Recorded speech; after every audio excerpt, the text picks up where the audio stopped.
Hello, Rose. Hello, Justin. Hello, you're here to tell us about what you think about each band member in Velvet Static. So I've got a few questions, so I'm going to jump straight in with the first one. What makes Donna stand out as the voice and front person of Velvet Static? Okay. Well, Donna has a great voice, and she also has amazing presence. She's a really good front person for the band. And as well as being a good vocalist and a good front person, she's also really good with the whole promotion end. She knows her way around TikTok, around Facebook, around whatever. She's pretty good. And she's also really good at slagging off Justin. That's true. That's very true. I'm hurt. Okay. How does Victor's guitar style differ from yours, and why does that combination work, do you think? That's hard. Well, Victor's guitar style and mine are very different. It probably comes from the influences. Victor would be very much The Cure, psychedelic furs, that kind of 80s, very effects laden, modulation laden. Whereas my influences would come from the likes of the Stooges, Patti Smith. So my guitar has a lot of attack in it. And Victor, but the two styles are very different, but they come together really well. They complement one another. Yeah. Okay. You need to think very carefully about this one that I'm going to ask you now. One more thing I want to say about Victor. If it's not complimenting, I still got the shut up Victor card to play. Said quite a bit.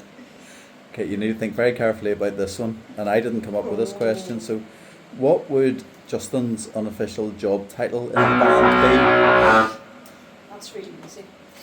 That is a really easy question. Apart from being a drummer, Justin's official job title would be Slagger Off of Donna. I think that's fair enough. Okay, what is something John has said or done that always makes you laugh? I will need my phone for this. John is a really, really funny person. And everything that comes out of his mouth is usually hilarious. He's got a very surreal sense of humour. And is my phone there?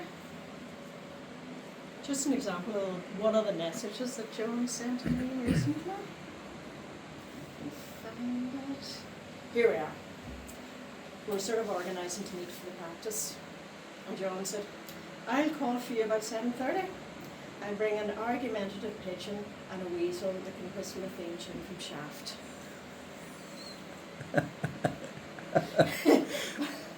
That's the kind of text message I get from John. And it's probably not even the funniest. We haven't seen those yet, so maybe we'll. And you'll have to give me your phone with the last question on it as well there. As well. If you get the last question up there for me. Which leaves Niall, I guess. I wonder what question we've got to ask. Okay, for Niall. Good job, I know where everything is in the phone, Isn't it? Technology these days. Yeah. Okay. What does Niall contribute before or during a show that people rarely see? Well, the first thing I need to say about Niall is the first thing I notice about Niall is the smell. It's a bit like a really, really old tin of gloss. It's been lying in your garage since gloss came for at least 30 years, and then you open it up and you get this real heavy chemical smell. That's Niall. But apart from all that, Niall is definitely the ears of the band. He is a really good sound engineer, and he works so hard at it, and he learns all the time. He's really, really willing to learn stuff as well, and he is so tenacious. He'll not be happy until he gets the sound right. So he's like the sixth member, the seventh actually. Okay, thank you very much. Pleasure.